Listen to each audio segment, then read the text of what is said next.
Good afternoon, good evening, hello everyone. Welcome to the episode 37 of the coup d'etat of boxing. And man, we have so much to talk about. Corruption, are you here? Absolutely. Welcome, official. Welcome, everybody who's hopefully going to be joining us for episode 37. And it's going to be a show to reflect and to rejoice on the events that took place in the crazy hours of this morning. Canelo Alvarez suffering his eighth professional defeat. And yeah, that is Yeah. right, his eighth professional defeat when challenging Dimitri Bivol for Bivol's light heavyweight WBA championship at 175 pounds. Canelo Alvarez, who suffered a defeat very early on, but that fight was registered as a draw. And then he suffered subsequent defeats to Erislandy Lara, Austin Trout, Floyd Mayweather, two defeats to Gennady Golovkin. He was also beaten by Miguel Cotto.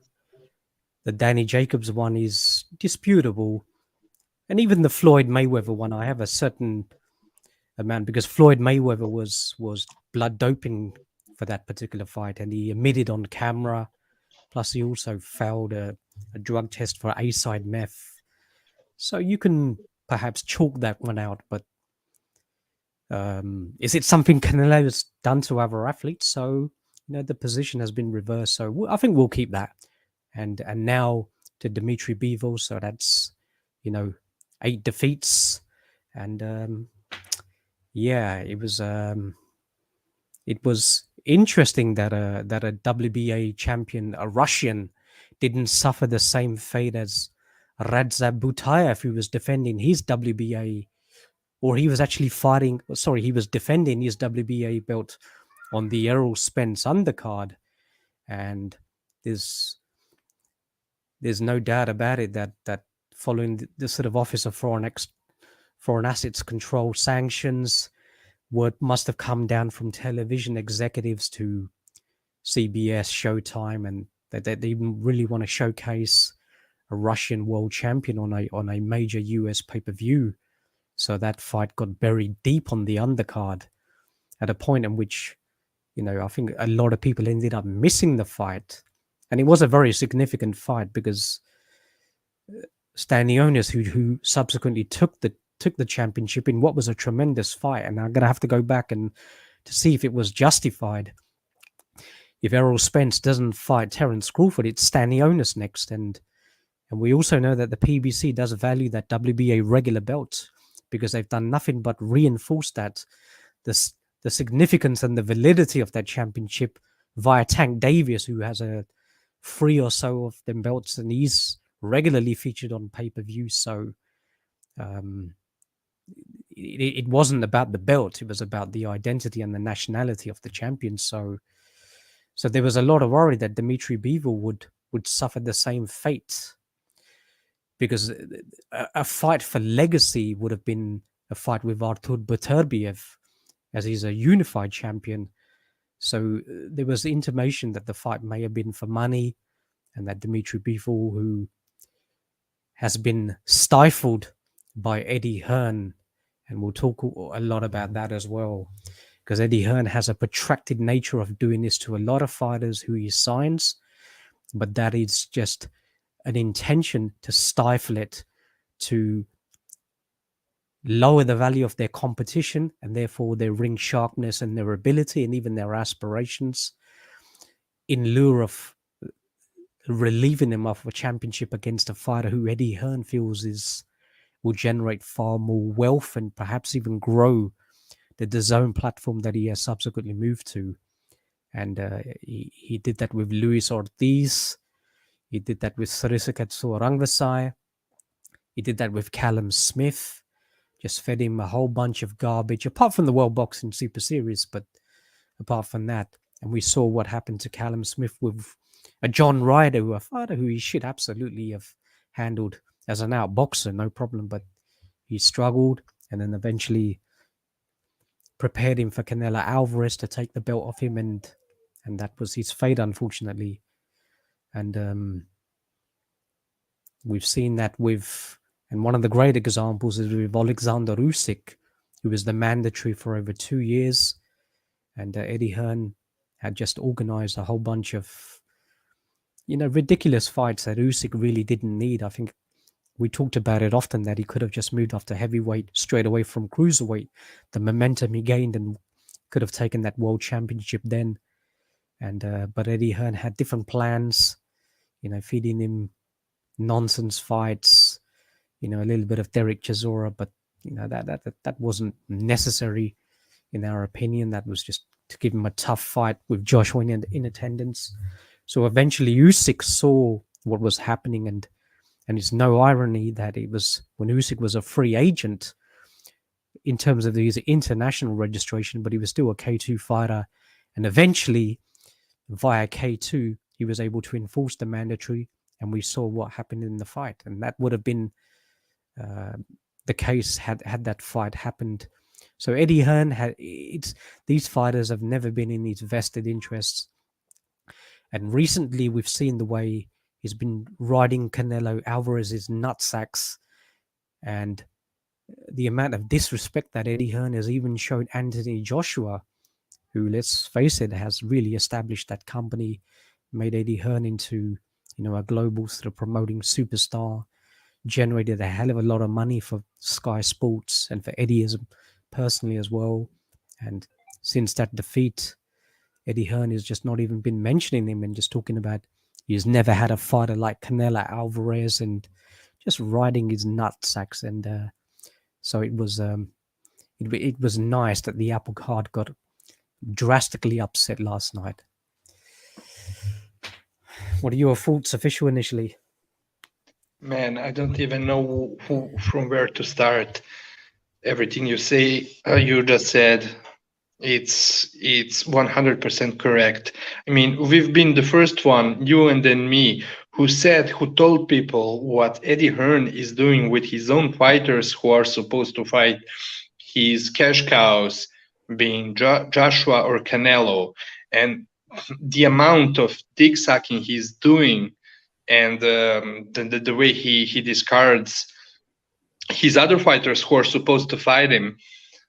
It's just terrible, and you just perfectly explained it. How Usyk had to wait for 2 or 3 years. Everybody was crying about Dillian White not getting his shot, and I mean, I would say rightfully so, probably. But then it was the same thing with Usyk, and he had to go free agent to become a free agent in order to fight AJ to get the fight, and almost got fucked on the cards. Same thing with Bivol. I mean, it's crazy, but I bet I placed bets the last night. I placed bets on a robbery draw and on a robbery decision for Canelo. And it's crazy that I needed only one round from these judges to get my money. It was a nice odds of 19. I mean, it's crazy, and the scorecards, all the three judges had the exact same scorecards. They gave all the first 4 rounds to Canelo. Imagine that. While in reality, he won only one of those 4. Me, I scored the fight. I mean, I had some problems with my stream, but I gave him at least 10 rounds, maybe even 11. And what else? They gave him the 9th round also.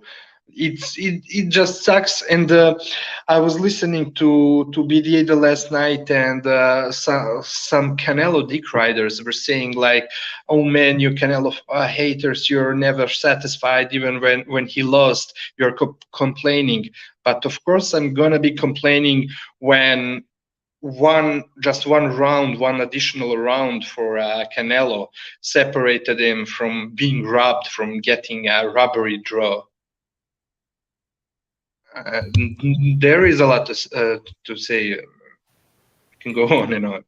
See, sometimes when scorecards are artificially very, very close, it's not about sometimes it's not about that the promoter was trying, or because the promoter is effectively paying the judges, so it's not about that the judges have been given sort of premeditated information that you're going to screw this guy on the cards. But when the fight is, it's not even a competitive or even a close fight, and we saw it with official, we saw it with the with Andrew Maloney and the Joshua Franco fight. In that situation, when a fighter is so dominant like Franco was, when you actually calibrate the scorecards to be relatively close, it's about allowing the promoter then to go back to the sanctioning body to then plea for a rematch. He can say, look, the scorecards were, 114, 113, as close as that, and we think that it could have been the other way around to Maloney. Like it could have. So therefore, we think that it could be a degree of incompetence. So we want a rematch, and given that, and given the amount of money that, or the longevity, the relationship that a promoter like Top Rank has with the sanctioning body, it's quite easy for them to comply and say, fine, okay, we'll have a rematch. When in retrospect, and when we talked about that fight, it wasn't even competitive, was it, official? Franco had just dominated him, so a rematch was not even warranted. Yeah, I had that fight at least 8-4 for Franco, maybe 9-3. I mean, oh, without wanting to waste too much time on that fight, but Maloney was doing some good things here and there. But the first fight, it was a clear, undisputable win for a victory for Joshua Franco. Yeah.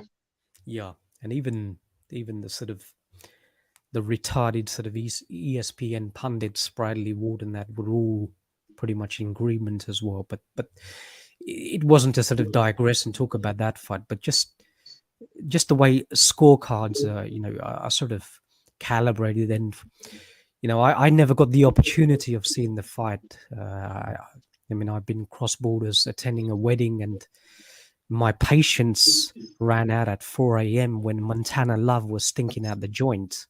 Now, watching this guy would be a revolutionary anesthetic for patients being prepped for surgery. Just sort of 10 seconds of him, and all those who don't want any intravenous or any gas to sort of knock them out. Just put on a couple of minutes of him, and you'd be fast asleep. That guy was just totally garbage. It's so easy to predict. Whenever he stops rocking and he's absolutely still, that's when he's going to throw a punch. And the way Eddie Hearn is talking about him fighting program, whatever else, but the trash, that sort of US black African American style of just sort of pot shotting on the back foot doesn't work. Not up against competent fighters now. So I couldn't deal with it then, and official was saying that maybe he's regretting it and staying up for the fight, but nah, he watched the fight. So official, if you want to talk about any of the sort of technical aspects of the fight, I mean, I haven't seen it. I haven't seen any replays. I just saw the scorecards as you mentioned. Yeah. If you want to lay down before I start talking about the other aspects, go Yeah, ahead. yeah, with pleasure. But I just have to preface it to just say that I didn't have time to rewatch the fight because at 2 points of the fight my stream went down, but I was really able to watch the large portion of the fight, and I cannot recall how it went exactly, but in the first couple of rounds, it's. I mean, I was thinking as I was watching the fight, I was thinking about about something that you said about Loma, that you and me agree on Loma, how he usually, well, up till very recently at least, fought in layers. So Loma's game plan was in layers. He would do one thing for the first 3-4 rounds, then add additional layer, etc. So throughout the fight, 12-round fight, Loma would go through 3, 4, 5 layers. uh, that he would fight in. And something similar was seen with Bivol. At the beginning, he started. I mean, he was jabbing, using his jab a lot, keeping the distance, but without moving. I was even worried a bit. I was thinking that he's afraid that he's going to get robbed if he moves back. That in that case, judges are going to to justify giving the fight to Canelo because he ran. So in that order, I think it's because of that he stood there in front. Keep in mind, still keeping the distance and jabbing Canelo, uh, but was not moving around. When Canelo would step in, he would take just a half a step back, etc. Then in the middle rounds, he started mixing it up, and he started using the lateral movement and was really mixing it up in the third part of the fight, because in the first two halves, two quarters of the fight, he was much more boxing Canelo, but from the third round on, he started countering Canelo, and he was doing something extremely intelligent when Canelo would pressure him on the ropes. Because usually the fighters, when they're scared, they're under the pressure, especially against Canelo, but not only. And Canelo is accustomed not to have any punches coming back at him when he has his opponent on the ropes. He bangs on them, trying to cover up, to defend, and to use their lateral movement and footwork to get out the ropes. But and Bivol was doing that as well, but something really fantastic that he was doing, and is just a basic boxing 101. Whenever Canelo had him trapped on the ropes, he was using his volume punches, straight, quick punches, combos to to to make Canelo back up. And but by then, at the last quarter of the fight, what he was doing, he was actually going more and more fighting on the inside, which I never seen from Bivol before.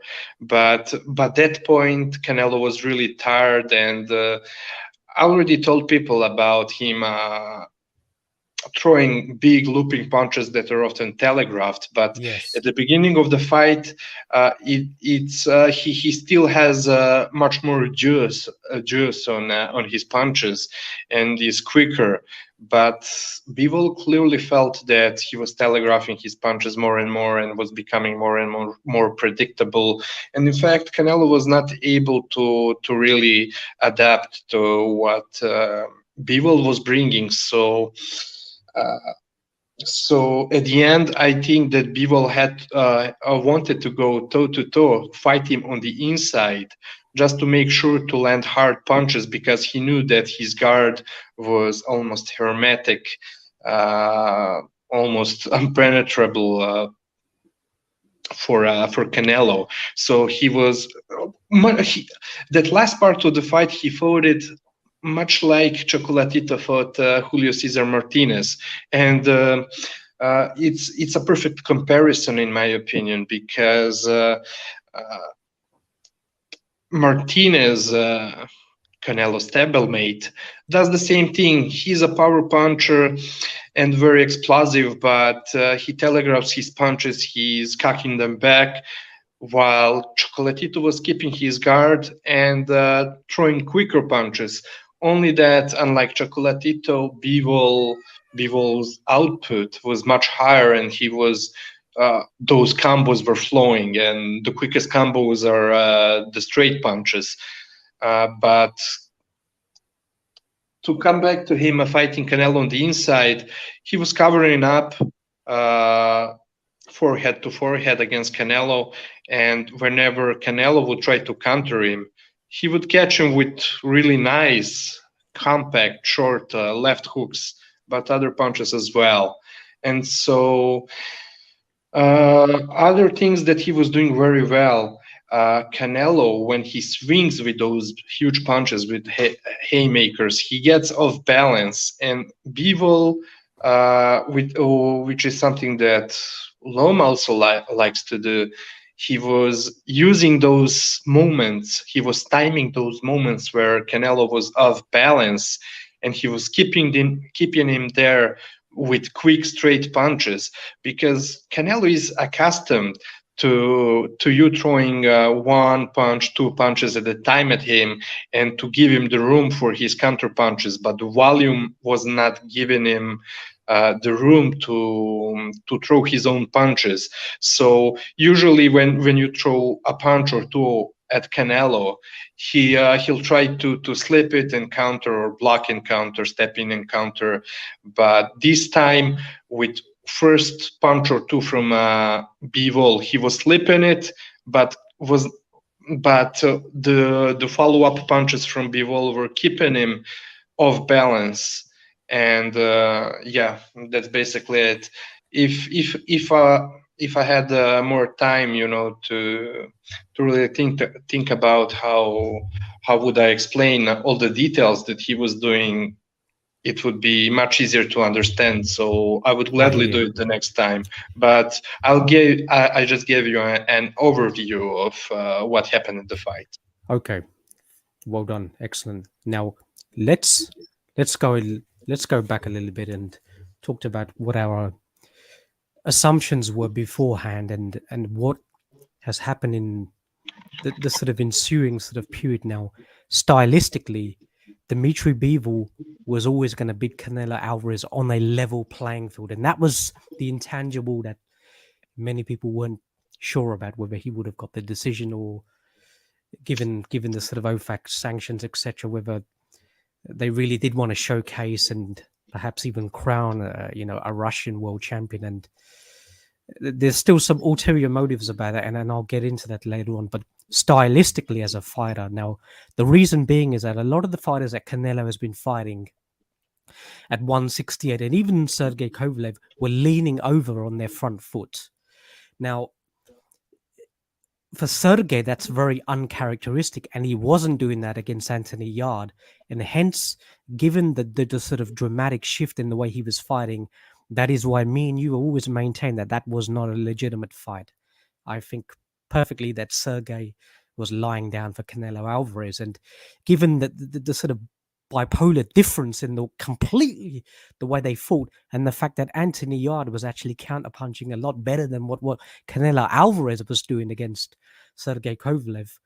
Now with Dimitri Bivol, it's not only a fantastic jab, it's the fact that he's he's so he's self-conscious of what is going to come his way after he has thrown his lead punches.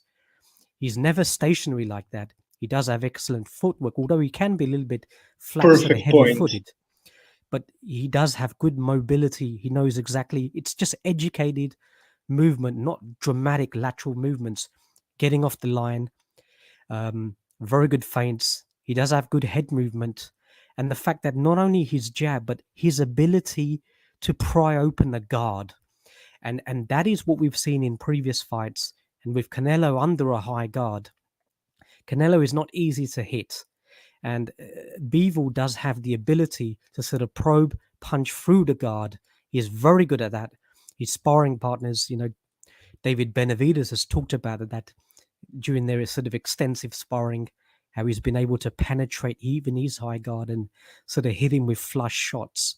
So a high guard position is not always going to be good. And we've seen a lot of terrible guard positions with Yordanis Ugas as well, who never once went to a cross guard to deflect against, uppercuts from Spence. But we'll talk about his deficiencies later on as well.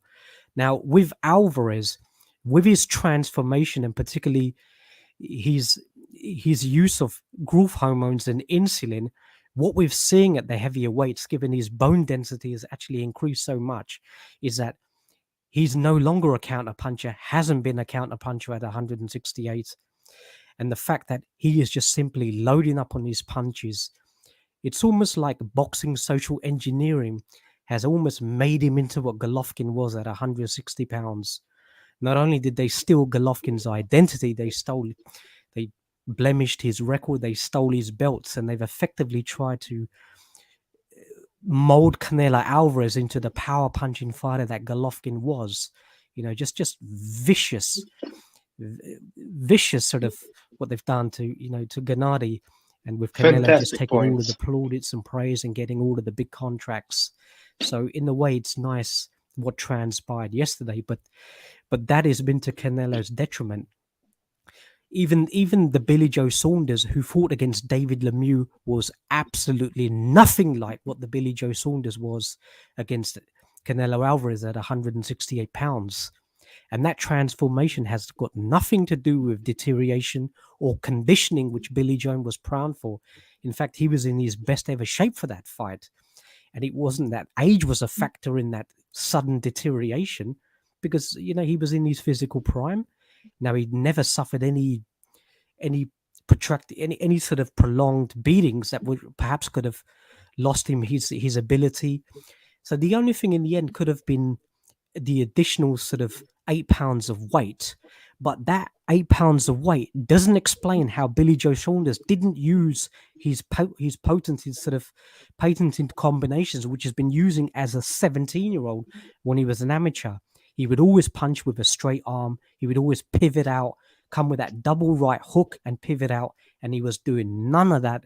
He was just leaning forward over on his front foot, just almost waiting for Alvarez just to line him up with that uppercut. And that for me was an immediate red flag. And no wonder Billy Joe Saunders talked about throwing that fight long ago.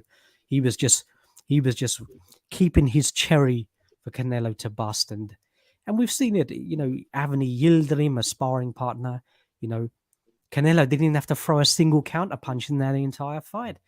And sparring partners generally have an intimate knowledge of who they're competing against. Otherwise, why would a marquee fighter hire a sparring partner?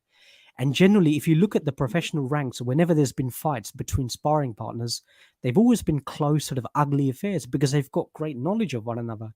So in a way, it sort of cancels each other out. But Yildirim took a dive, and Jose Suleiman, called it out and said, he took a dive. So, and the other fights have just been dehydration clauses with Rocky Fielding, Callum Smith, Sergey Kovalev, Danny Jacobs. So it's just been a complete and utter fraudulent reign. And Canelo has not looked like a good fighter since the second Golovkin fight. And that fight was the best I've ever seen of him. And, he did put on a good display, but Golovkin absolutely beat him in the second half of that fight as well. Put a beating on him and hurt him significantly. And Golovkin was doing what Bivol may have been doing as well. Not only controlling with the jab, but Bivol is very good at maintaining distance and range with his jab. And if it comes to it, then he can also act as a very good counterpuncher. But it's just his ability to know what's going to come back. So as a lead, he's very good, but then he can deal with making the sort of adjustments to get his head or body off the line. And with a flat-footed Canelo Alvarez, who's just looking to load up, that's all he does now. Big right hands. He doesn't set up his punches anymore. And when he hurts, what does he do? He just disengages and backs up off the ropes, almost playing sort of possum to the cameras and sort of waving on his opponents. But we saw that he did that against James Kirkland. He did that with Kovalev when Kovalev hurt him. And we saw that with the first Golovkin fight as well. But he doesn't sort of fool all those who understand boxing very well. And Bivol also, let's face it, has a tremendous chin. And I'm not sure whether I've got to go back and look at the fight to see whether he was hurt at all in this fight. But up against Joe Smith, who is very heavy-handed, Bivol took some monstrous right hands, and he just didn't even look a little bit shook up here and there, but nothing too visible, and it didn't really upset his momentum. He would always come back with a combination straight after. So when you've got a good chin, you've got good boxing ability, you've got the sort of dimensions of height, reach, you're a very good outboxer. Up against somebody who's 5'8", flat-footed, Canelo would have to have done what Errol Spence did against Yordenis Ugas, because Ugas was beaten Spence by with his counter jab for the first 2 rounds. That's why he was having success. But Errol Spence made the adjustment in the third round. What he did was that when he threw a jab, he knew that Ugas would fire his counter jab. So Spence would dip underneath and then literally bum rush Ugas and then pin his high guard. Errol Spence would use his shoulder to pin Ugas's high guard to his face, so Ugas would be blindsided. Then he could just rip those shots and that on the body, on the inside, and that's what you've got to do. But Alvarez would have to have done the same, to have really got underneath the jab. But he doesn't. He can't bend, and nor does he have the knees. He's had knee surgery. He just doesn't have that sort of dexterity in his legs to have done that. And Given he all of doesn't. these, fixed fights that he's had, no opposition, sort of premeditated scorecards, which are joke and dehydration clauses. It's just been an utter fraudulent reign. So it was Absolutely. it was a pity that Golovkin didn't get justice, in the second fight, and his career elevated. But to the hardcore boxing fans, we know what happened in that fight. All the press row, most of them had also had great first-hand knowledge of the fight and what actually happened. Even Golovkin spoke about it as well. So, and Canelo deep down knew that he lost, hence the reason why he extricated himself from the zone contract. I mean, I know Oscar De La Hoya, he personally indemnified himself on behalf of Golden Boy as a limited liability corporation. So there was a high value of risk for him being the beneficiary for that. Sorry, as the guarantor, a very risky agreement. So we see why Oscar may have, but there was no breach in contract. Canelo never wanted to fight him. In fact, has delayed this so-called third fight even more than when he was delaying the first fight, because even a Golovkin past his best, an aged Golovkin still beat Alvarez clearly twice, and had the fight been in quick succession from the second fight, he probably would have got screwed on the cards again. But I think it would have been very much a similar fight to the second fight. So finally, it's great that some hardcore justice was served upon Alvarez last night. Oh yeah, for real. And another thing about the difference in between Spence and Canelo, without trying to say that Spence is a better fighter or whatever, is that Canelo doesn't have the same work rate. And speaking about work rate and him and his let's say questionable stamina. I mean, I first of all I explained to people that in this new style, he throws even less punches than he used to throw before, and it's because he this time he throws less punches, but all of them are haymakers. And just like you said, he doesn't really counter very much. He tried to counter a Bivol the last night because that was his only option, because Bivol was beating the shit out of him. But to give credit to Canelo, I'm going to mention some other bad things about Canelo and this farce of him being pound for pound number one.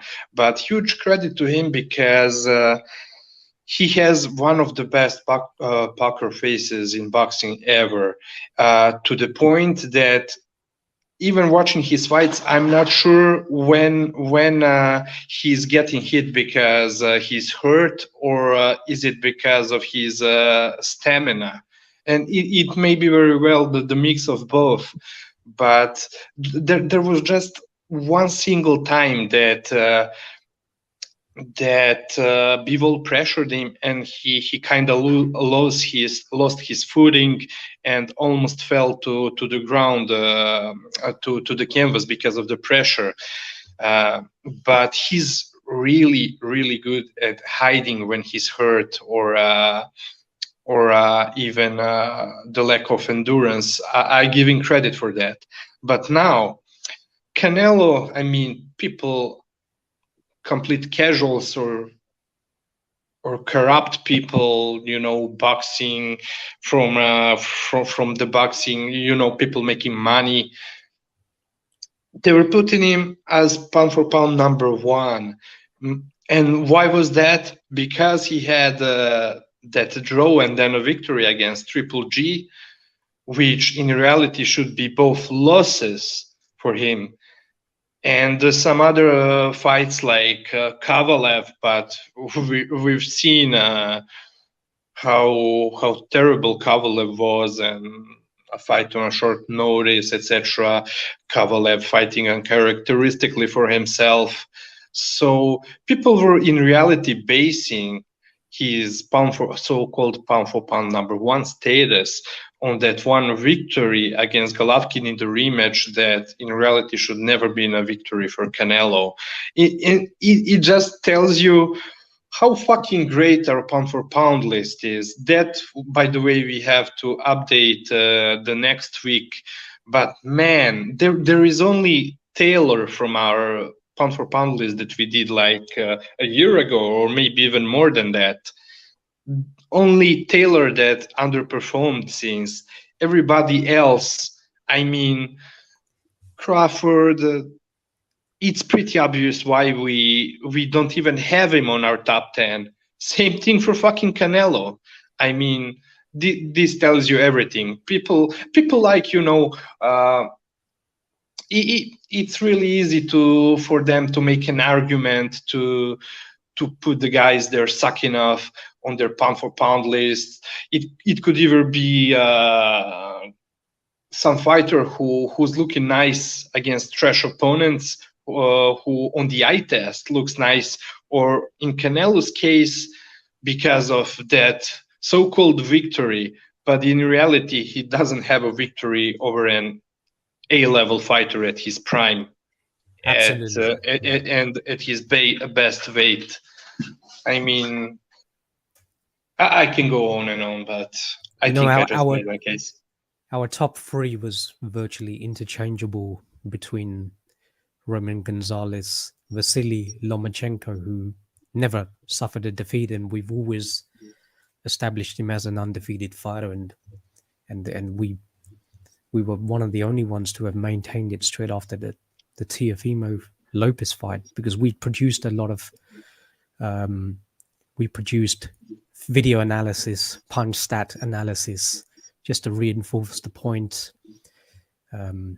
Irrespective of whether Vasily had an injury or not, we made it on the assumption that he didn't, but the fact that he was injured and still was able to win the fight, even winning some of the earlier rounds where he was extremely reticent and conservative, not going to go gun-ho straight away to aggravate or to further aggravate an injury which was already known to Teofimo Lopez beforehand. But the master fighter he was still able to do it. But that was Bob Arum. He decided to, pull the trigger on Vasily, thinking maybe his body may be starting to break down. He's been a revolutionary type of fighter. Maybe we've got a new somebody who could maybe tap into the Latin American market, and is young, brash, can punch as well, and knockout punches are very important for business continuity with his promoters and sort of transcending that sort of style to other audiences. So Bob decided to do that, but a decision that he's regretted in retrospect, because Lopez has been very much, mentally frail, has just been achieved a success far too early, and has literally sold out. Money seems to be his aspirations as opposed to legacy and respecting the sport and sort of challenging, and should have been undertaking the rematch. But his wisdom that he may have not have exhibited to the general public, he may have known that, how am I going to beat a Vasily who has two arms, who's going to be super intent on revenge, a hungry fighter The same way Vladimir Klitschko would have been against Tyson Fury. Hence the reason why Tyson Fury manufactured his mental illness, failed a PED test, and was making excuses in the early press conferences. But what people didn't think about was that Vladimir Klitschko's wife was injured and his preparation was very badly hampered. But he was hurt, and you can't be winning a championship landing 60 odd blows, and that was my punch. That was the analysis I did. The CompuBook statistics was nonsense. Fury didn't land no 88 punches flush. It was less than 60 punches he landed, and Klitschko was hurt. He invoked his rematch clause straight away, and I think Fury knew that he was not going to win that rematch, and he was making excuses at the press conferences, put on so much weight, showing people his belly. He's just laying down an excuse for when he was going to probably get defeated. So we see the way these guys try and play 3D chess with the media, but it doesn't fool all those who are able to understand not only the psychology of these fighters, but what exactly is going on. And we dig it a little bit deep into the preparation. Look at all of the invariables and sort of compare and contrast it to what the fighter was doing beforehand and now. So, but with this fight, the official one, Canelo talking about invoking a rematch, which is a typical pussy move that we knew he was going to do. But it sort of almost begs the question why the hell there is even the rematch clause. You weren't no mandatory for the belt. Bivol fought you, obviously. Bivol wanted to get paid as well. He was super confident in his ability, and he felt that a victory against the so-called face of boxing would elevate him, maybe shoot him to superstardom. So we can understand his reasons for taking the fight. But Bivol seems more intent in pursuing a fight with Artur Beterbiev, which I respect 100%. That has to be the next logical move, because Canelo Alvarez has got no aspirations about becoming undisputed at 175. Because we mentioned before, he vacated his belt before Artur Beterbiev could even finish his morning prayers. He didn't want anything to do with that fight. And then he was lying about offering Beterbiev a contract, to which Beterbiev came out and said, just rebutting and saying that is absolute nonsense. Yvonne Michel even said that we received no such intimations about a fight. But if he wants a fight, we'll fight him straight away. So this guy is just all spin, misinformation, disinformation, just a complete and utter fraud.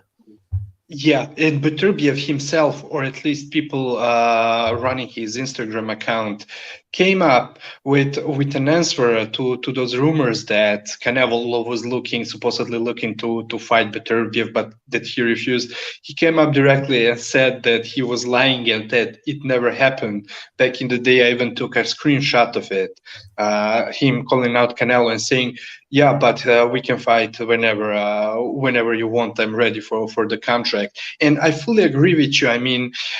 We are looking to find out who's the best in which division, and it means that we want all the top fighters to fight each other, to fight the best, in order to see who the best among them is. And Canelo would never had that intention. He would like just like with what he did with Kovalev, just to grab a belt and parade it, and then go back to the other things, to an easier route. Just like he decided, all of a sudden he decided to. And he started saying himself, when he moved up to 168, there should be only one champion in each division. Yeah, but it was so easy to say it when there was no tough opponents there. You were not saying the same thing at 160. In fact, you were dropping your belt in the trash when there was Triple G, when he was younger. Oh man, I can't go on and fucking on corruption. Yeah, he was the reason why he wanted to continue his body transformation. He felt it wasn't ready for Golovkin at the time, so vacate the belt, go back to Germany, continue with your growth hormones and your insulin. And we've seen it now. He's just a huge slab of concrete just coming forward, winging huge haymakers. There's nothing appealing to the boxing connoisseurs from what I've seen at 168, even 175. There were some elements what he was doing good against a southpaw in Saunders. Some of his double jabs, knowing that Saunders is going to pivot that way, then you fire the right hand to stop him moving. And to deal with Saunders' initial jab, so there were some good aspects. And I mean, don't get me wrong, he is a fantastic fighter. And I mean, he does have that ability. At 160, there was a lot of good fights, and he had tremendous hand speed. But what with Alvarez, historically, he was always a fighter who could only fight 1 minute of every round. He couldn't fight 3 minutes. Explosive fighters tend to have those sort of characteristics. And with him as well, it was no different. Adonis Stevenson, people like David Haye, those sort of explosive fighters, they just cannot have a high work rate, and the explosive nature of their punches, it's extremely fatiguing as well. And given his body sort of transformation and the amount of muscle you're putting on, the muscle that is able to carry a lot of water and blood, but it also requires a hell of a lot of oxygen. But he's Corruption. been Sorry trying for to cutting. cure his stamina, and we saw that within the Miguel Cotto fight. And then, but still, he still wasn't able to fight the full 3 minutes. But you could see he's been definitely working on that. And the EPO marks, we've seen his EPO marks on his weigh-ins, so he's clearly been getting and burning his fat in between as well, just to make sure it's all sort of lean muscle. So he's been slowly trying to work on all of those deficiencies that he never had before, but his body has been breaking down. His legs is just not the same at all.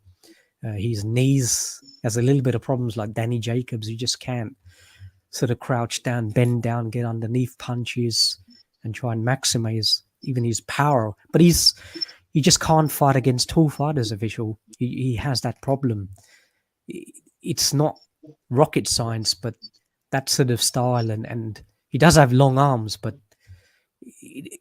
to outboxers is not going to work. Outboxers who do have a hard jab and are defensively, conscious of and can counter and can just maintain distance and range and can just make him turn, keep making him reset, force him to turn. He's not very good at cutting off the ring as well.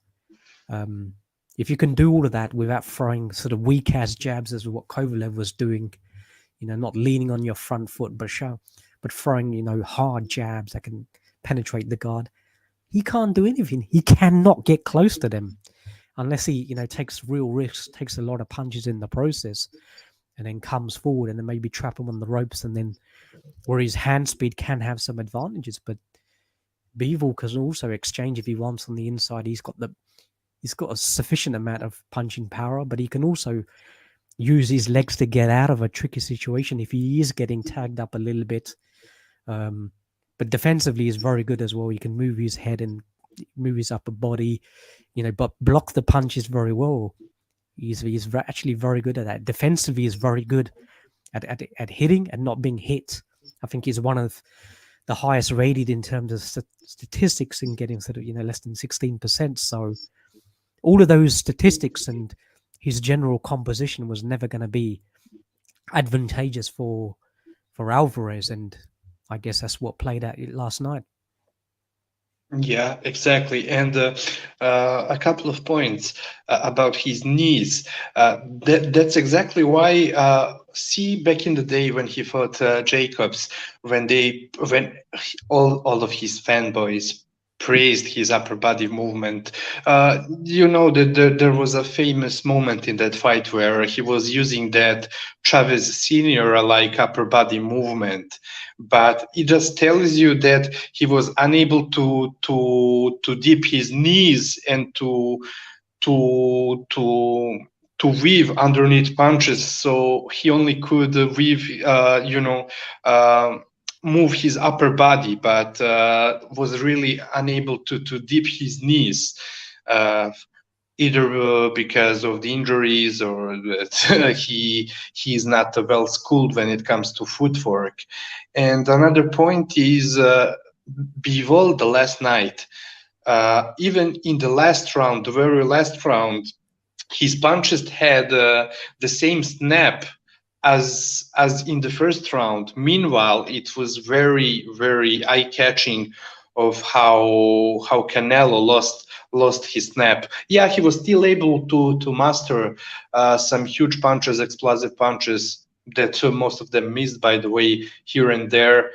But it was really eye opening how his snap and his punching power dropped, and this brings back your point of those very muscular, explosive punchers, fighters.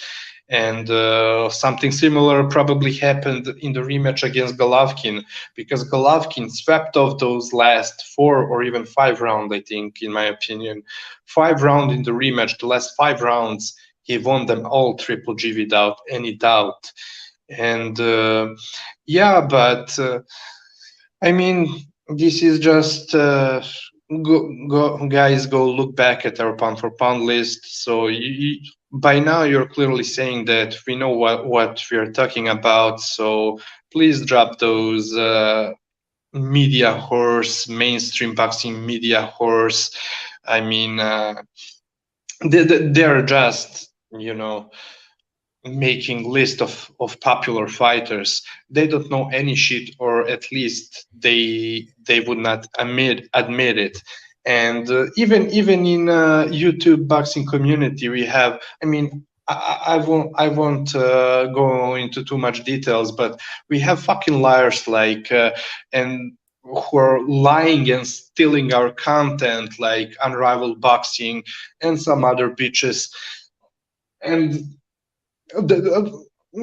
pretending that they're real boxing fans, while in reality they're selling their ass to go on Michael Montero's show and lie about how they scored certain fights.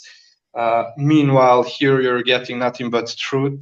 And follow us even in the following years. You're going to see how the fighters that we chose for our list as our top 10 best, they're going to fucking prove that we were right. I mean, the Official, little not only guy.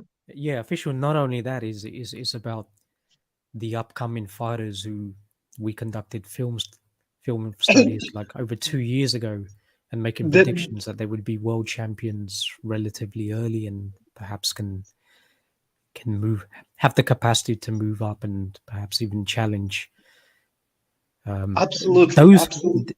That's what the pound for pound list is about. Is now when you have a situation where somebody is like Josh Taylor, you can make an argument that he perhaps shouldn't be on the pound for pound list is because he has a physical, such a large numerical advantage over whoever he's fighting, because he's just so much bigger than him, at nearly sort of 5'11" and struggling to make weight. He's generally beaten up guys who are or struggling to a certain extent with fighters who are physically smaller than him, as opposed to a Vasily or a Roman Gonzalez who, and even an Alexander Usyk, who are in some sort of context of what the pound for pound list is about, are doing pound for pound great things in fighting over and above their natural sort of weight capacity, and challenging and fighting on the road, etc. And hence they should be elevated to the top sort of berth spots, as opposed to Terence Crawford, who has been weight bullying for so many years at 135, was always 160, 170 pounds, just beating up little guys, and then fighting a whole bunch of trash at 140 pounds. The Victor Bostol fight, we've always talked about that. Not only was it a trash fight, but if you actually analyze the fight, Bostol actually landed more punches than what Crawford landed. So that was just all a complete and utter fallacy just to try and make Terence Crawford a pay-per-view star in the US.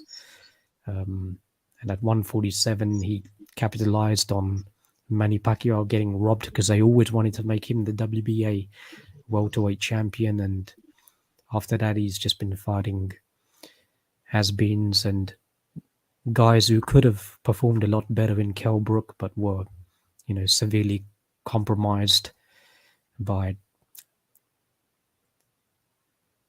fight night weight clauses, which clearly affected his punch resistance as opposed to him being a finished fighter, because we've seen since that if there is a level playing field, Kell Brook is still a good fighter despite his protracted sort of cocaine and drinking habits and being a closet homosexual. He's still a force to be reckoned with, and that's another fighter who Eddie Hearn fucked for so many years as well, not sort of managing his career. So there's just been so many. I think the more we continue the show, we'll sort of remember and reminisce on all of the fighters that he's actually done it to. They're just expendable assets for him in such a ruthless way, and he will dispose of them once they serve no purpose for him.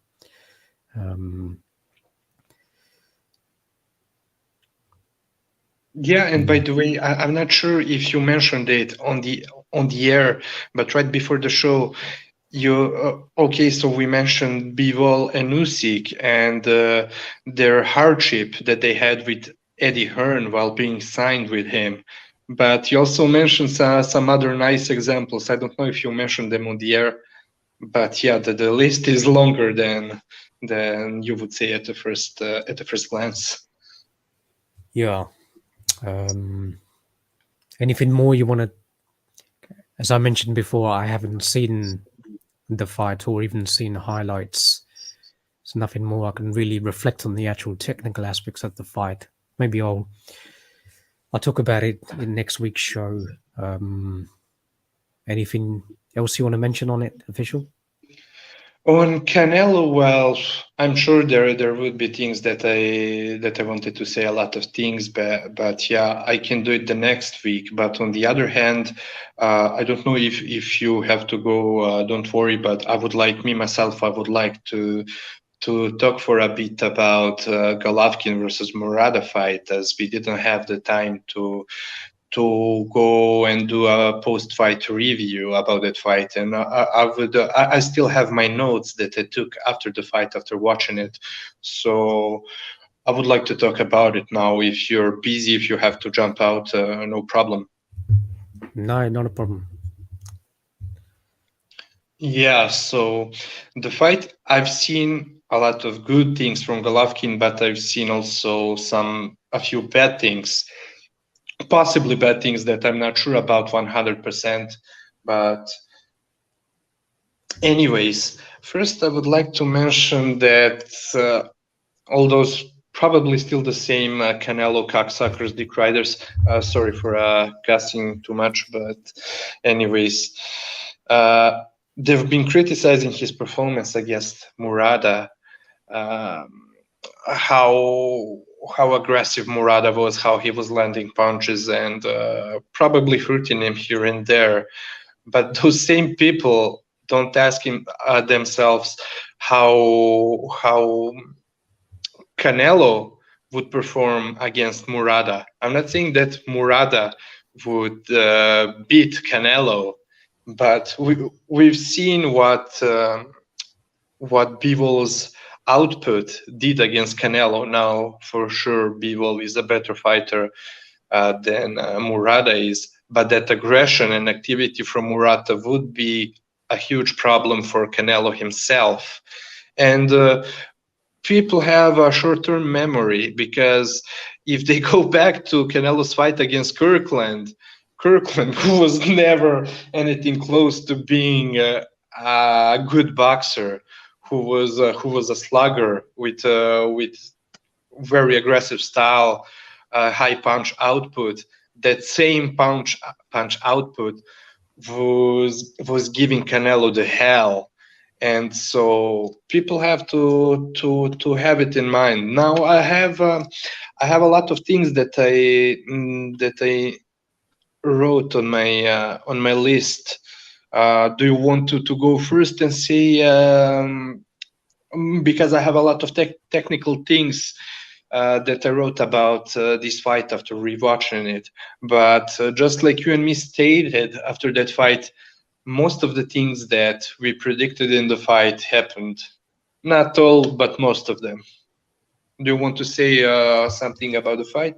Yeah, um, it was a hell of a fight, and it was it was nice to have a fight at the right time for us in sort of Europe and central central time, and not having a bloody 5 o'clock in the morning where you're like a fucking zombie trying to digest the fight. And so it was a good time, but yeah, it was a great fight. And but Golovkin was still taking a hell of a lot of low blows. You know, I think one of the punches that probably really did piss him off, because I think his eyes must have changed color after that, was he was hit on the break with a nasty low blow. I think that was the fourth round, and after that, Golovkin wasn't about trying to set up his punches. I think he was just looking to take Murata out. Um, but Murata is a bit of a beast in terms of his body punching, and pretty fast hands as well. But his defense has always been his liability. Um, and Golovkin, early on with his jab, was able to, cause him some discomfort, certainly in the first round. Murata come back second, third round. There were a couple of vicious low blows in both the second and the third. G just keeps taking them. And so it's not that his punch resistance is sapping, but we really don't know the extent of how much those low blows were affecting him.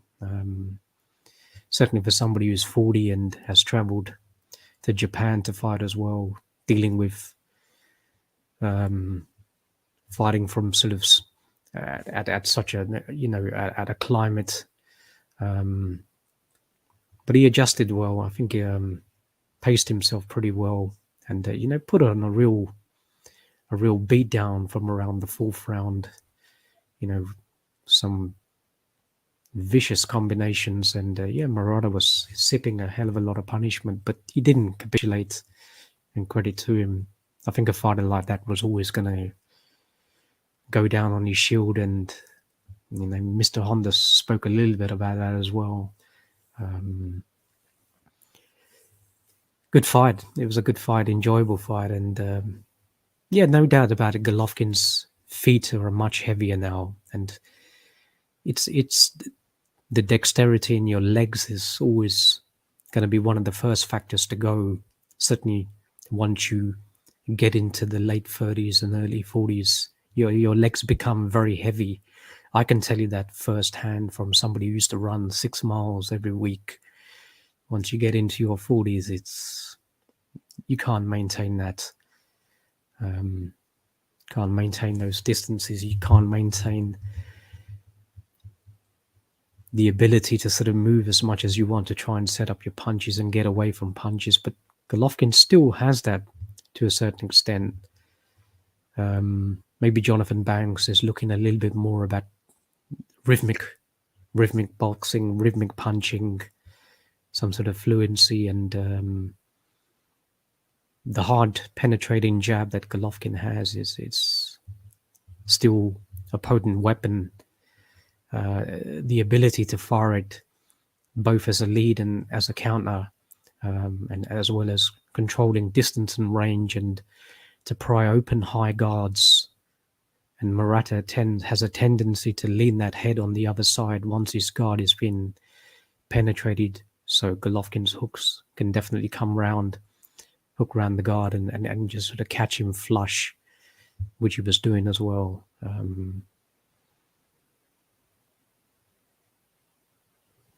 And a beautiful finishing punch as well. I think Murata was looking for the left hook. Golovkin coming back with a counter right, sort of on a half turn. Yeah, nice punch it was. Sharp instincts, and Yeah, great to see. Great to see Golovkin unified again at 40 years old. Nice little birthday gift for him.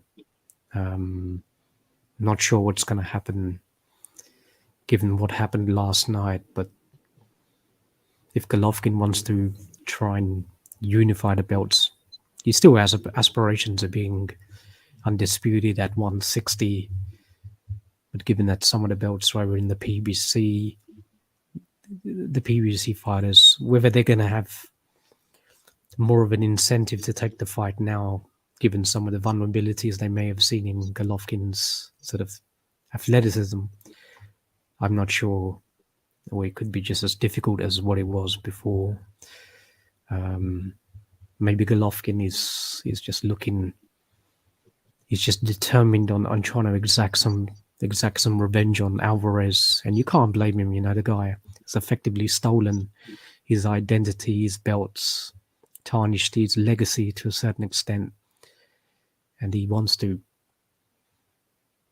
try and set the wrongs right and make a lot of money and you know launch his promotion company after all, or invest more time and effort into that. Um, I'll be okay with whatever Golovkin decides to do, um, whatever his choice. I think he's proved himself to be probably the best middleweight of all time.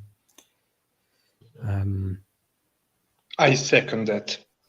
I still think he's got one more good fight in him. So let's hope it's not another two year layoff. Let's hope he's not scuppered by any injuries in between, and he can get a meaningful fight within the next sort of 7-8 months. I think that'll be sufficient time to recover. Um,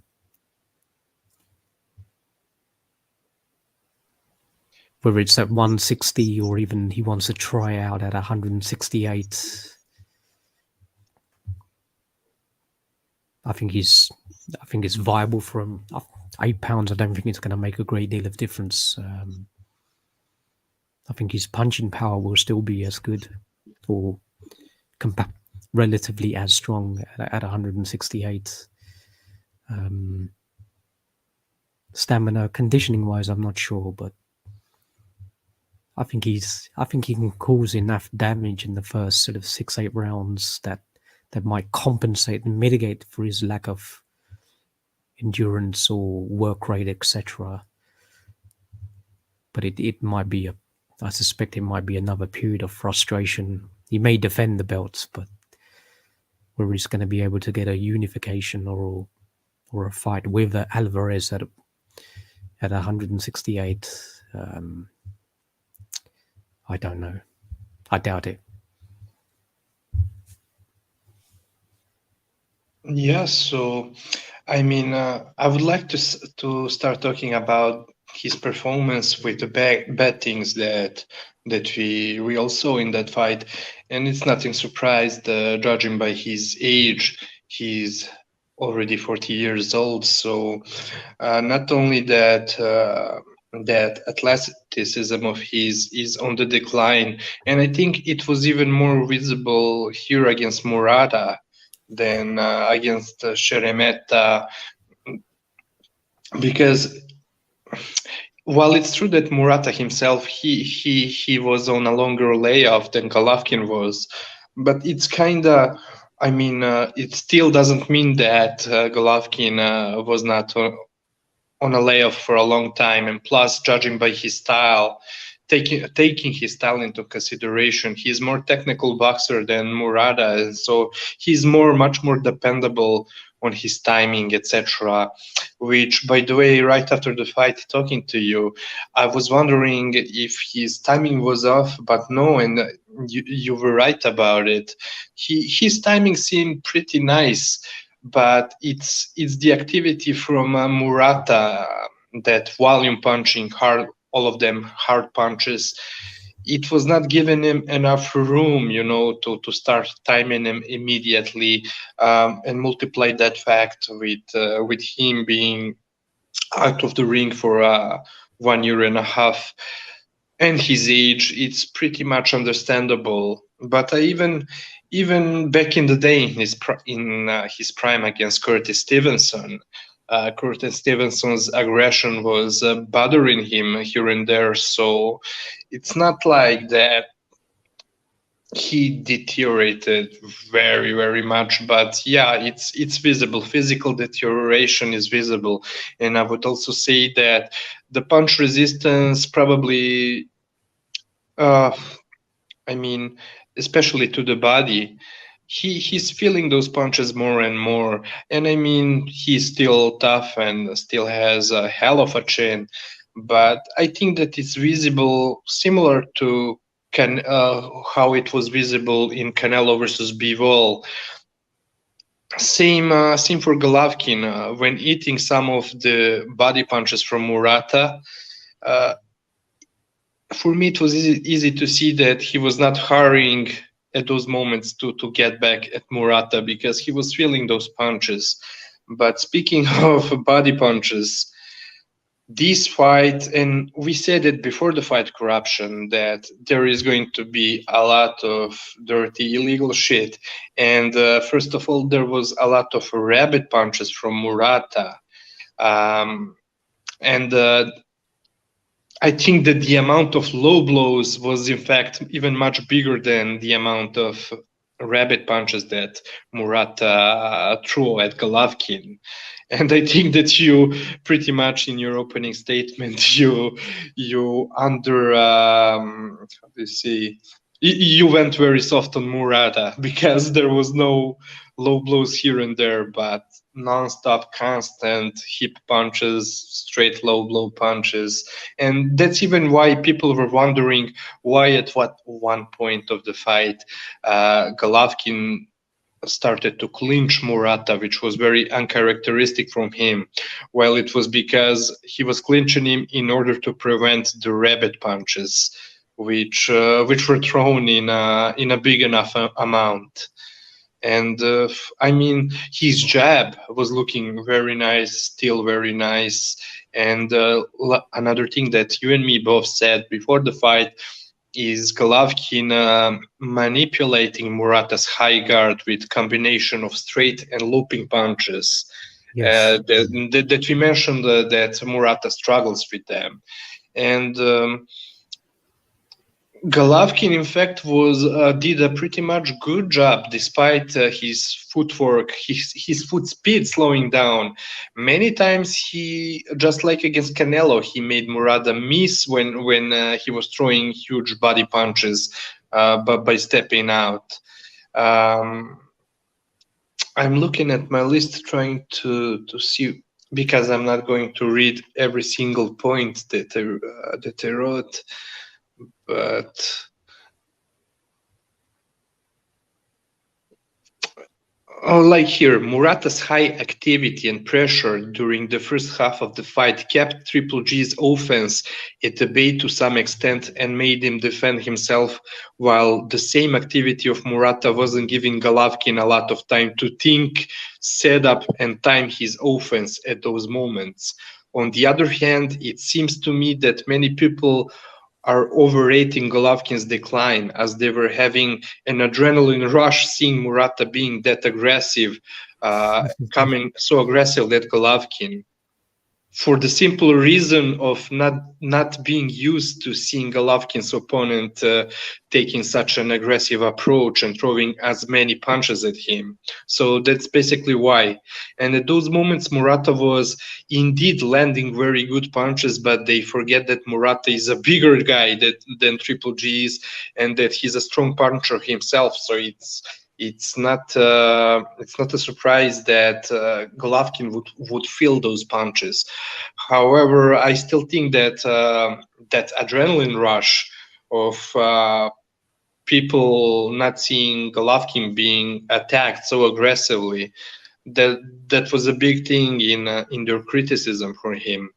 And I said before the fight that Murata fighting just the way he ended up fighting was his best chance to win, and that's what he did. And to your point, uh, I think you told me after the fight that. Uh, it was also a good decision on Murata's side because with such a long layoff himself, he could not afford to fight all the 12 rounds with Triple G, Yeah, so he was looking to get him out. his strategy was to take Golovkin out in the first 6 rounds. There was no way he was going to maintain that sort of work rate or have a late rally. I don't think his conditioning or his sharpness would have facilitated that. Yeah, yeah, makes a perfect point. And I I think was not. Golovkin realized that early as well, certainly in the second, third round. He, he realized that Murata was just looking to take him out, period. Hence why he was operational a little bit, moving around, which was wise up against a power puncher who likes to set, and technically a very good body puncher.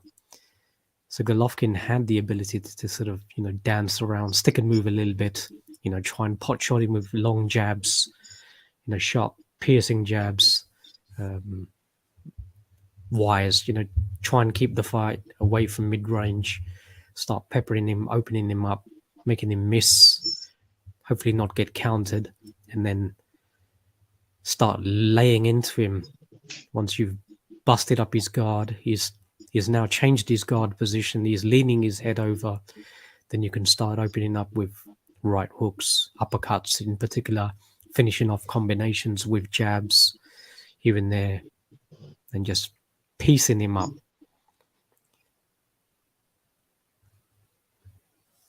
And what else I wrote? Yeah, Triple G's movement was very good, especially his lateral movement, because, and we stated it before the fight as well, he was simply keeping Murata off balance, but because he absolutely needs to set his feet in order to punch. So that was another good thing that he was doing. And you brought up to me a very good point of Murata's own uppercut, finding some success against Golovkin with his own uppercut as well. Although Golovkin's uppercut was extremely successful, even more successful than Murata's, but Murata was finding Golovkin with that uppercut at some point. I saw that at least twice in the fight, or even more. He was able to set it up with the right hand upstairs or a 1-2, which would make Golovkin put up a high guard and duck low. So in the following sequence, when Golovkin would expect the same 1-2, Murata would step in a similar manner and make Golovkin duck and fire the right uppercut and catch him with it. Um, he Mm. also had a fair success letting his hands go, especially with hooks when Golovkin would plant his feet, expecting to trade with Murata. And but I mean, I don't even know if it would be. I don't think I even have to read the rest of the things that I wrote down because it went on pretty much how we imagine it going before the fight. And also in the first sort of 3 rounds, Murata actually showed good counter punching ability. Just like Anthony Yard, he's actually a very good counter puncher to the body specifically, with that left hook, able to time it just right. Yeah, a very sort of underrated boxer who turned professional a little bit late, but has stayed almost exclusively in Japan, and we can understand that he's now the biggest draw in Japan. I think he generates around 36 million viewers on terrestrial TV, whether it's Fuji TV, etc., when the fights are being showcased. So that was a big money fight in Japan, and hence the reason why I think Golovkin was also keen to pursue that one. Why not? It's a chance to unify. It's a chance to have a fan friendly fight and to make a hell of a lot of money as well. Although there was a lot of criticism and skepticism, people saying that fight was a formality, but they don't level the same criticism to Canelo Alvarez for choosing a Caleb Plant, thinking that's a far more viable, better fight. But Murata is a much better fighter than the Caleb Plant. So it was a significant fight, and he's a better, more decorated amateur as well. Something that Caleb Plant thinks he was, but he never was in reality. Yeah. Um, yeah, there's some delusional PBC nonsense. Um, so, yeah.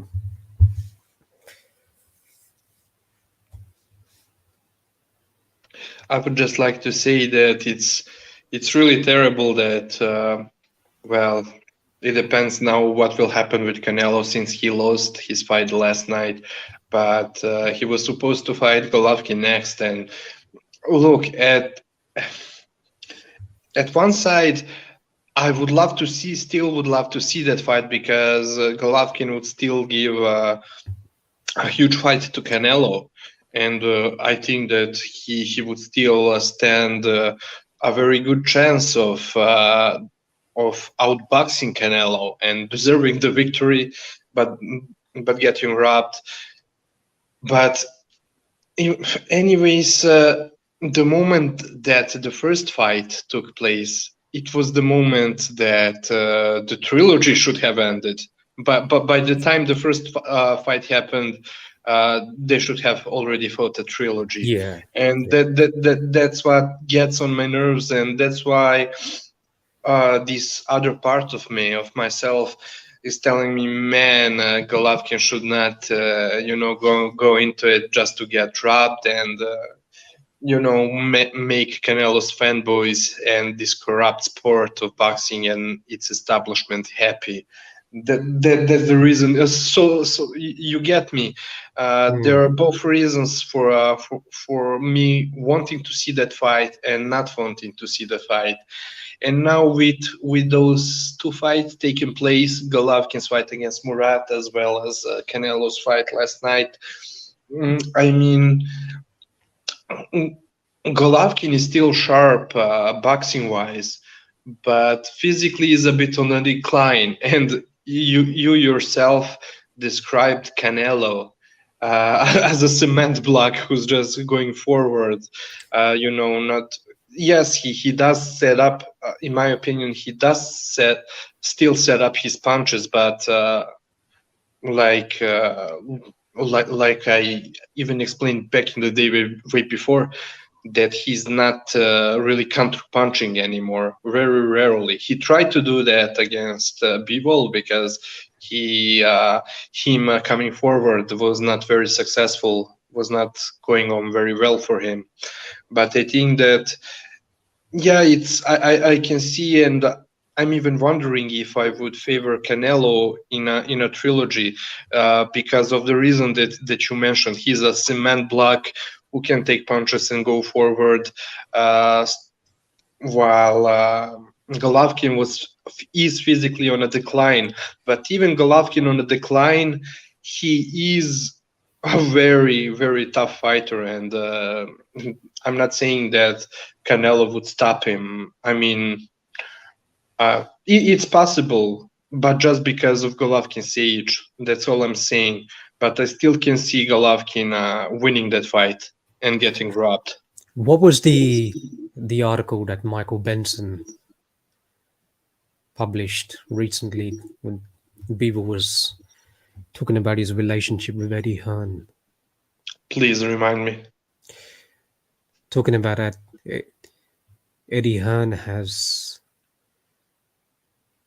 never pursued the fights that Bivol was searching for, and that Eddie Hearn was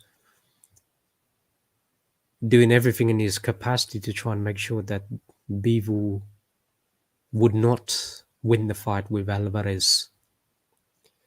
I think he was skeptical about the relationship from the outset, um, and he's right. Uh, it has never been in it's never been in his vested interests. It was always about Alvarez So in hindsight, it's wonderful that Eddie Hearn's plans continue to backfire with Anthony Joshua and now with, Canelo Alvarez um, dwindling and making excuses. But I'm just a little bit pissed off that fighters who we respect, like Jesse Rodriguez, have decided to sign with Eddie Hearn and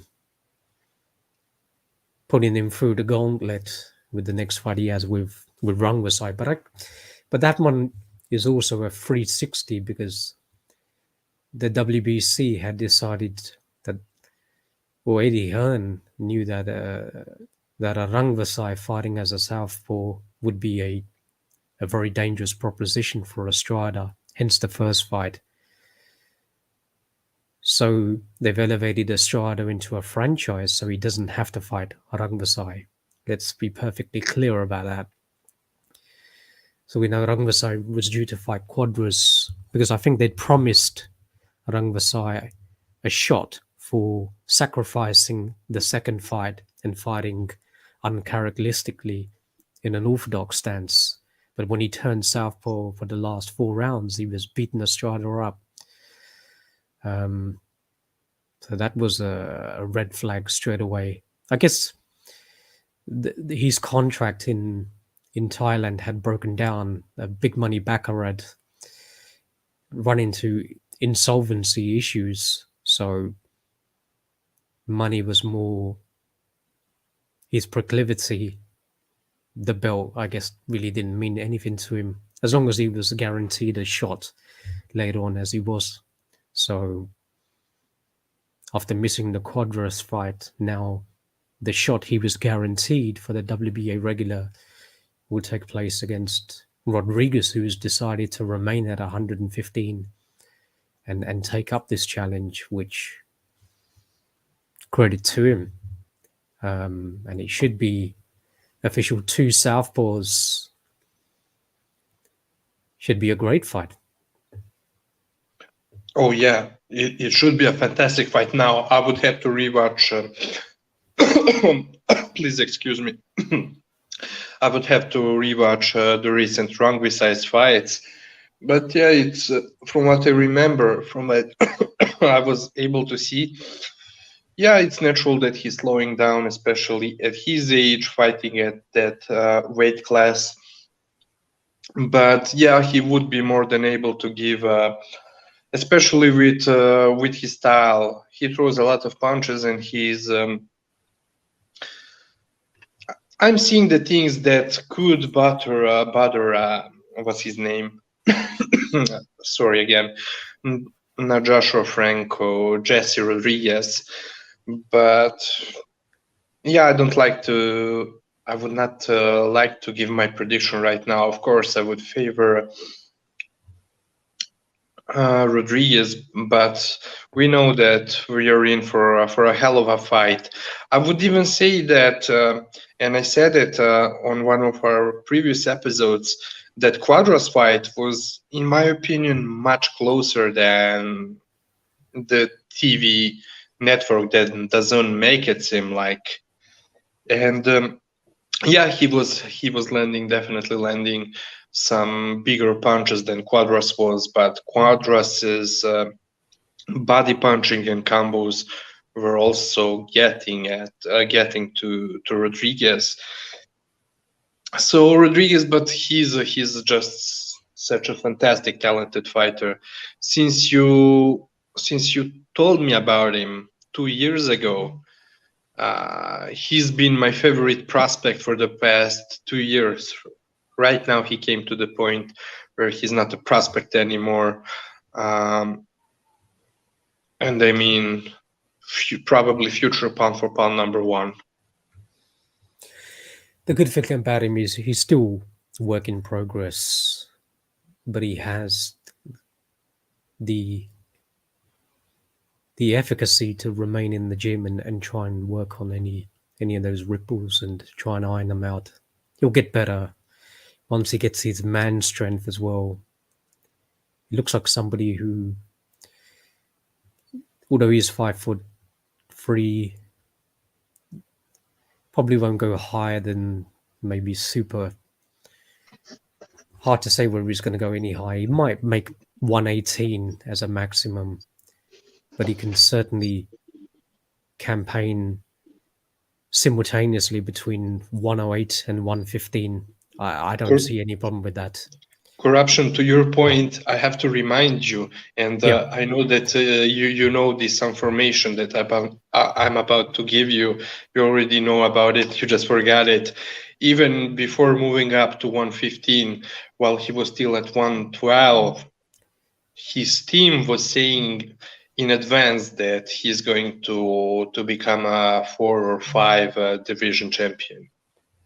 yeah, yeah, Yeah, so definitely he can do it with his style, with his boxing ability, with his power, and his age. He's only 21 years old. I mean, it's that age. That's not very young for that weight class, but yeah, he's still young and still improving.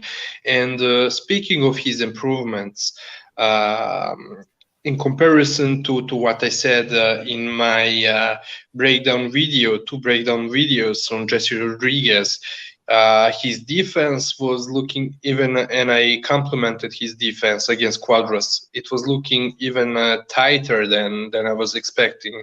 So yeah, it's visible that he's improving, and at this point, fighting such a caliber of opponents is going to help him improve even more so. yeah.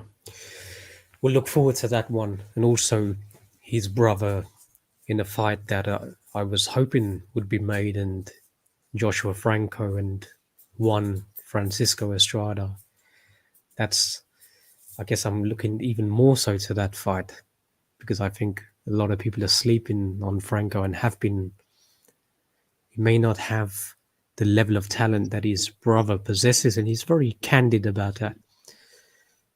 But he's a very good fighter in his own right, and I think he's getting better and better with competition. And he's had coming into his prime, and I think he's got a very good opportunity of relieving that FIFA Strider of his belts. Oh yeah, and I even forgot about that fight. You told me about it a while ago, and I forgot since. Man, that one, that would be hell of a fight. And I'm not surprised mm, that he's very timid when it comes to all the praises that he gets.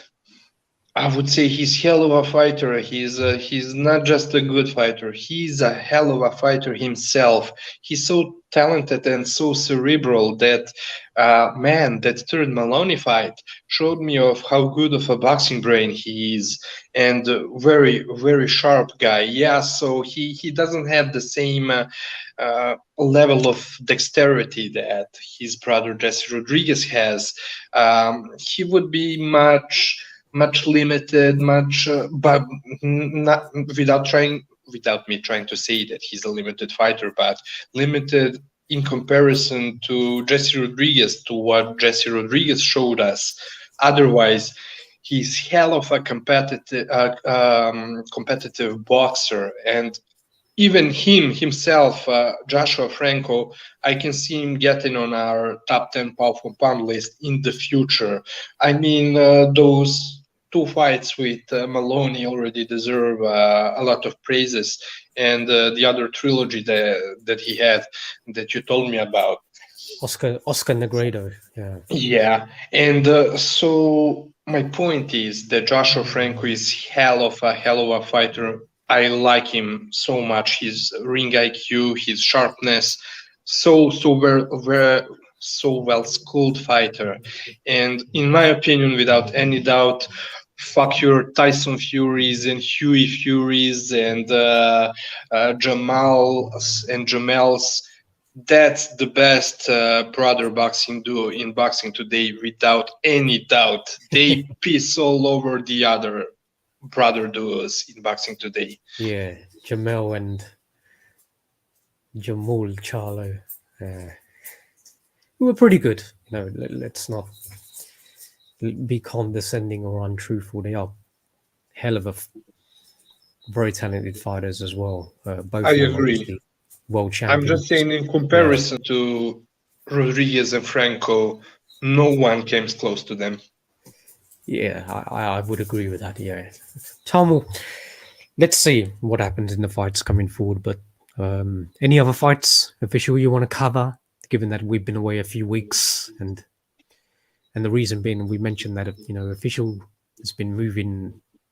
I think he's moved twice in the last few months and changing positions and living in a new city, etc. So he's been unbelievably busy. Yeah, so it's just been hard to coordinate shows. But Yeah, now, unfortunately for the show, that's the case. And what's even crazier is that with the guy I know, I just decided to get on a huge opportunity. So in the future, I will be leaving this current job. Oh, I oh, should okay. not be there. I should pay attention so And no then one can hear me. we had issues with Eddie Hearn's militia hacking into our systems and destabilizing, and they stole our punch stat video as well. Um, Al Heyman is still has our Manny Pacquiao and Yordanis Ugas punch stat video. I think he stashed it in between his ass cheeks, and Yeah, man, that video, I uploaded it like 5 or 6 times, and every time they would take it down. But it yeah, is what it is. Yeah, now talking about me speaking about the other fights, I know for sure that there was a fight or two that took place recently that I wanted to talk about, but I forgot. I completely forgot which one is that. So doesn't matter. We can easily end the show right now. sure. Um, yeah, I haven't seen a lot of boxing recently. I'm not even sure about the sort of forthcoming schedule, but I guess it's pretty ram packed. So we'll try and come back next week and give an update, hopefully, of our revised pound for pound rankings, as well as upcoming fights. I think Castano Charlo 2. So a lot of great fights. Hirito Kiyoguchi is fighting soon. That should be an interesting watch. Um, There is Angel Acosta fighting soon, maybe even this next week. I'm not sure, cannot remember. If you give me a yeah. minute, I could come up with a list of fights that are going to Okay. take place. Also, if you don't mind speaking for a moment, giving me the time to check the schedules. Sure. And also, we're we're gonna be, we've been working on it for the past month and a half, but our punch stat video of the second Golovkin and Alvarez fight Yeah, is still being finalized, and um, we'll try and upload that. Hopefully, there wouldn't be any copyright infringements, but it's always difficult. You never know with HBO or whoever's taken. Maybe somebody else has acquired the third party rights of that fight, but we'll try and get that uploaded. It was hopefully to be in preparation for the third fight, just to sort of reinforce that Golovkin had, in our humble opinions. But hopefully now we've got film analysis and punch stats just to prove beyond any reasonable doubt, I think, official, that Golovkin won that second fight. And I yeah, did a video on it. absolutely. I did a video on that on my other corruption in boxing channel a day after the fight. So for me, it was a pretty simple fight to score. So it's not like I'm deviated on my position or anything. It's something I've maintained as. Yeah, and just like you said, we planned to upload it for the Triple G Canelo trilogy, but by the way, it looks we are going to upload it for the day of Canelo retiring. Hopefully. Oh man, speaking of fights, Yeah. do you know who's fighting this weekend in Dubai? Um, The Not sure. Um, TB, the one and only, the best ever, Floyd Mayweather, some exhibition fight is against he some is he fighting guy. another? Is he fighting another Jintao from Rush Hour? Another little Asian? No, I think I may be wrong, corruption, but I think Yeah.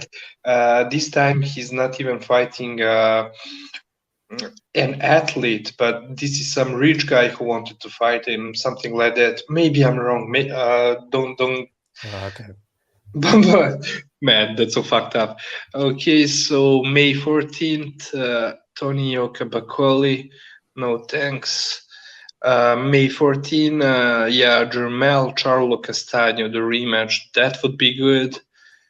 And on the card, there is Boots Ennis fighting. I mean, Castillo Clayton. Ennis is a very talented fighter in some ways, but these type of fights prove nothing to me. I mean, Castillo Clayton Clayton say. has got no power. Yeah, he's fighting another, either a tall or either a smaller, blown up Oh fuck! On the lightweight same, or light welterweight, or he's fighting somebody with no punching power. yeah, You got which to answer, and there's a reason why that. I think he's got Cheney. that chin from Derek in this. Yeah, I think his chin is made out of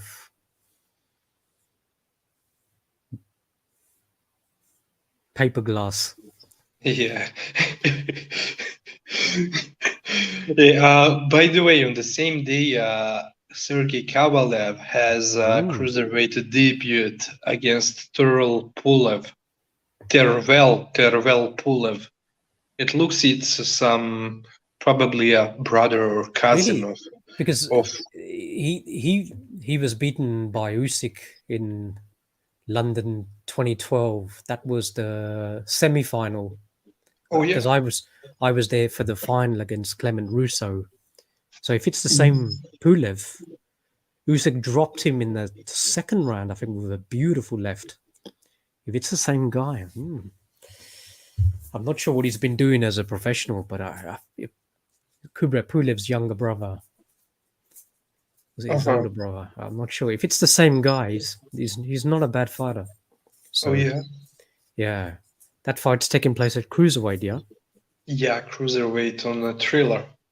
Mm. Let's hope Sergey's got his PEDs. You know, Yeah. and Mm, yeah, look forward to that one. But the thing is, maybe the problem would be if his abs were made out of Amir Khan's chin, then those PEDs would not count for much. But let's see what else is there.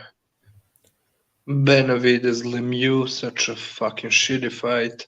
Uh, nothing special up till the 4th of June. 4th of June, there is Stephen Fulton versus Daniel Roman, who's the Roman, he's past his That's a good best. So, fight. That's yeah. a very good fight. Yeah. And on the 7th of June, the rematch in between Inoue and Donaire. And interesting for that fight, Nonito Donaire has got the better momentum this time round going into. He's Yeah, been yeah. looking, he's been flatlining people, winning championship belts, whereas Inoue, unfortunately, in Japan under top rank, kind of disappointing his momentum. But I don't know who's to blame on that one. But Donaire has got revenge aspirations and he's got form, confidence going into the second fight. So I think that's gonna Cor- that's number one on the list. That's the Oh, big one. definitely. And Yeah. I cannot agree more. With you, it's so spot on. Inoue, Donaire, he's been very active, and he's been looking fucking great. He's looking Yeah. extremely sharp against quick fighters, very good fighters.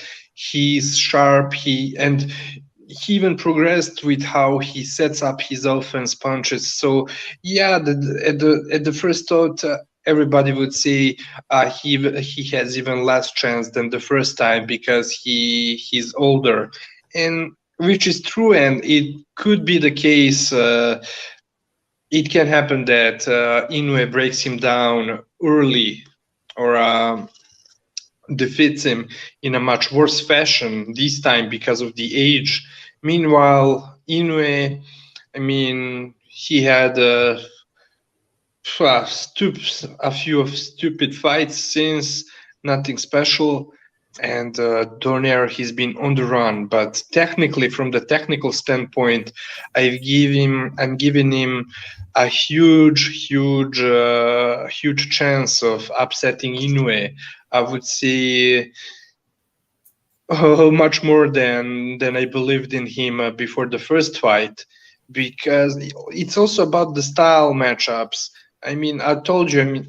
Of course, you and me, we agree that it's not easy to land on Inoue, but Inoue, the way to defeat him is counterpunching and setting up punches, the offense, just the way that Donaire does. Oh, he's But definitely hittable. In a way, is definitely hittable. No doubt about it. yeah, Um, even yeah, Maloney, he was able in that yeah, fight where he got stopped in the seventh round. I think he didn't have a power. He didn't have power to hurt Inoue, but he caught him a few times with some very nice counters. So it's all about timing against Inoue. Inoue himself, he has a great timing, but a counter punches with good timing, they're going to give him hell as long as they're tough. They can take his punches and yeah. are well schooled. But what in a way proved in that fight was the ability to absorb almost debilitating injuries very early on, like very against a very heavy-handed one-punch knockout artist. He showed heart and that retaliation, despite having an injury, to sort of come back. And I guess that was the first time he proved that he was a pound for pound fighter, something that may have been in doubt to certain people before, or those who criticized him for bypassing an entire weight division, um, up against an all-time great fighter, having an Indian summer who's still lethal, kept himself in fantastic shape, hungry, confident, and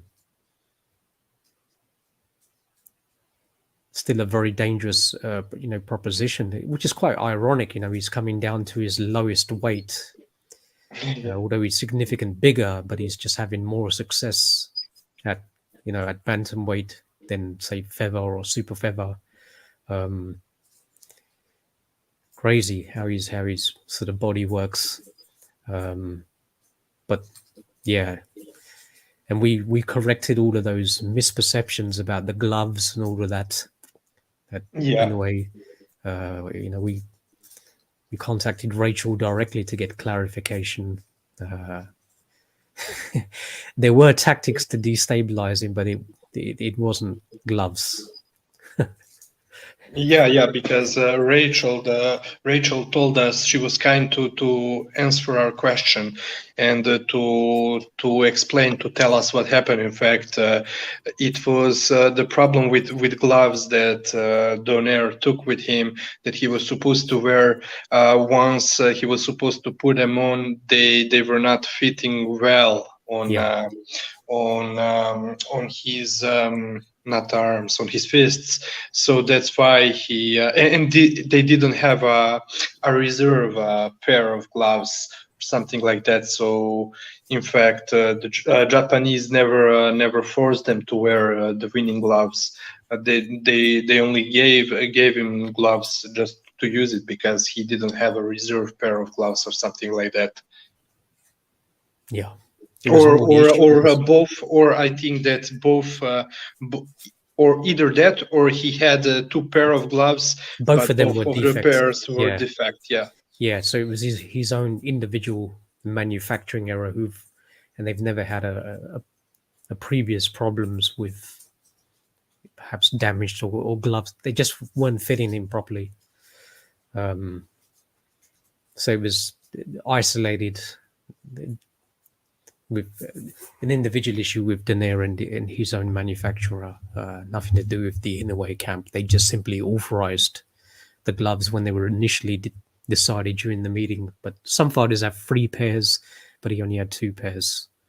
But the issue is more to do with the leggings rather than the gloves. Oh yeah, that one I forgot. And the Japanese commission as well.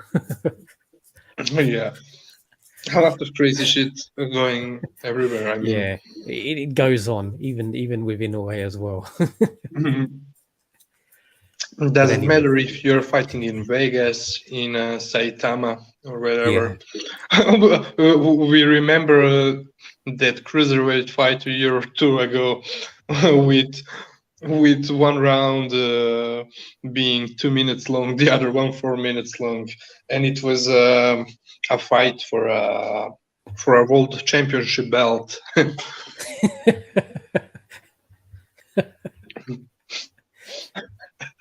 Unbelievable. yeah, I Imagine that. totally forgot about that. But yeah, that is hysterical. But anyway, I think that will do it for episode 37 of the Coup d'etat boxing.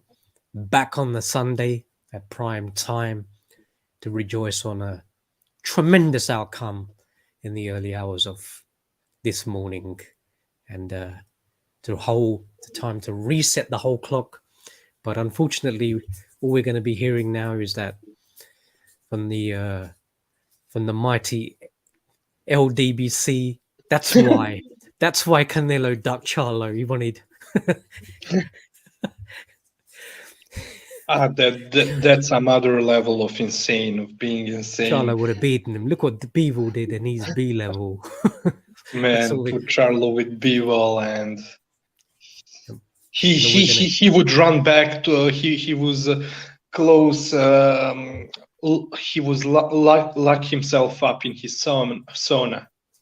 Yeah, and all we're gonna hear now is Terence Crawford's revolting mother with a pound for pound T-shirt, just talking about him being number one outright now. So Oh, after the fight, he tweeted, "We already yeah, knew who was pound for pound number one. We knew, and it was never you. Fuck off." yeah, yeah.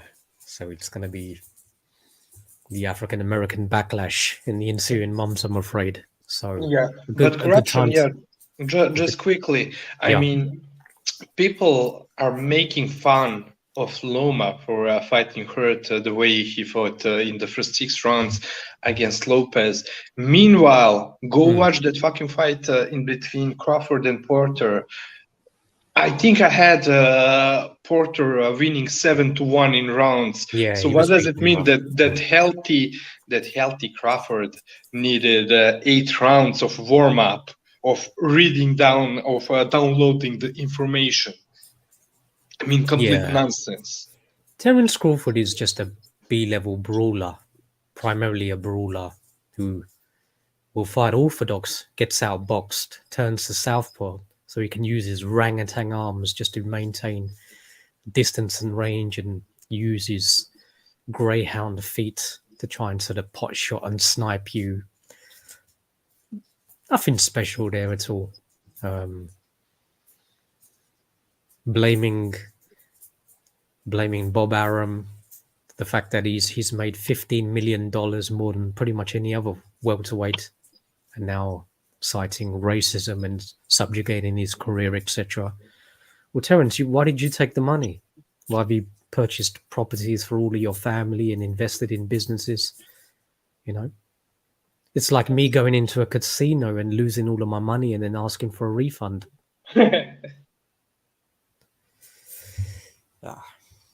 Fucking boxing, man. Anyway, we're out of here. Big up to everybody who joined us and then subsequently left. Punk motherfuckers. But anyway, we'll catch you next week for episode 38. Yeah, Sayonara from corruption. thank you for watching us. See you the next weekend. Peace out.